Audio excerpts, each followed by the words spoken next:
वळूया पुढल्या महत्त्वाच्या बातमीकडे. शरद पवार यांच्या राष्ट्रवादीचं मुंबईत संकल्प शिबिर होत आहे. सकाळी 10 वाजता या शिबिराला सुरुवात होईल. संध्याकाळी 6 वाजेपर्यंत हे शिबिर असेल. प्रमुख नेत्यांच्या मार्गदर्शनाखाली या शिबिराला सुरुवात होणार आहे. शरद पवार यांच्या मुख्य मार्गदर्शनाखाली या शिबिराचं आयोजन करण्यात आलं आहे.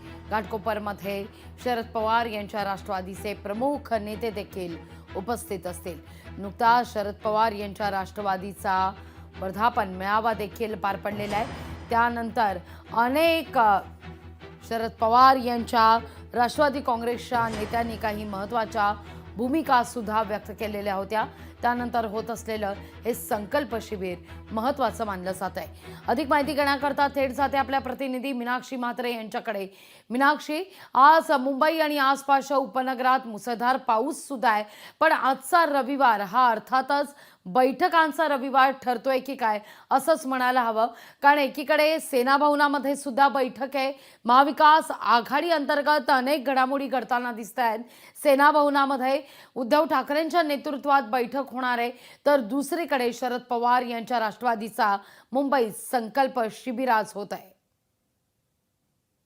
निश्चितच लागवी ज्या पद्धतीत आपण पाहतोय की 10 जूनला राष्ट्रवादी म्हणजेच दोन्ही राष्ट्रवादी, अजित पवारांची राष्ट्रवादी असेल किंवा शरद पवार यांची राष्ट्रवादी, स्वतंत्रपणे या दोन्ही राष्ट्रवादीकडनं पुण्यामध्ये मेळावा पार पडला आणि त्यानंतर आज राष्ट्रवादी शरदचंद्र पवार पक्षाच्या वतीनं मुंबईच्या घाटकोपरमध्ये संकल्प शिबिर पार पडत आहे.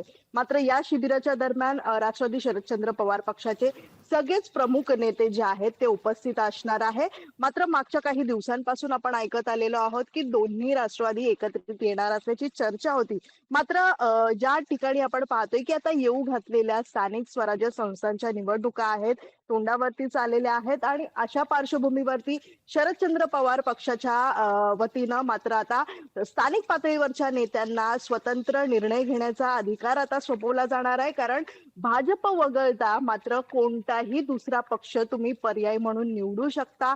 मात्र स्थानिक पातळीवरचे नेते लवकरच निर्णय घेतील आणि येत्या काळामध्ये येऊ घातलेल्या ज्या निवडणुका आहेत, स्थानिक स्वराज्य संस्थांच्या निवडणुका आहेत, या निवडणुकीसाठी मात्र शरदचंद्र पवार पक्षाच्या वतीनं मात्र दुसरा कोणताही पक्ष ते निवडू शकतात. युतीबाबत कोणतीही पक्षाची ते युती करू शकतात, पण मात्र भाजप वगळता मग ती राष्ट्रवादी अजित पवार यांची देखील असू शकते, शिंदेची शिवसेना असू शकते.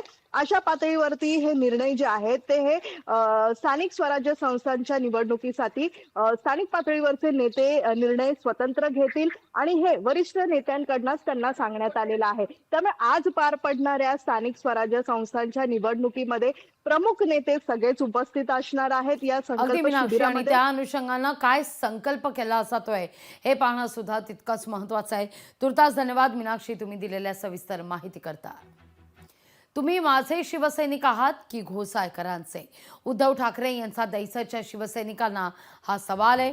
तेजस्विनी घोसाळकर पक्ष सोडणार असल्यास शाखेतील सर्व पदाधिकाऱ्यांना सोबत घेऊन जाणार असल्याची चिंता सध्या बळावतेय.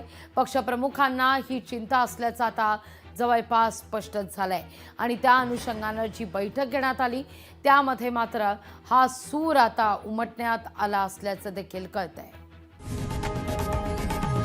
लोकशाही मराठी ऐका, पहा, जागरूक रहा.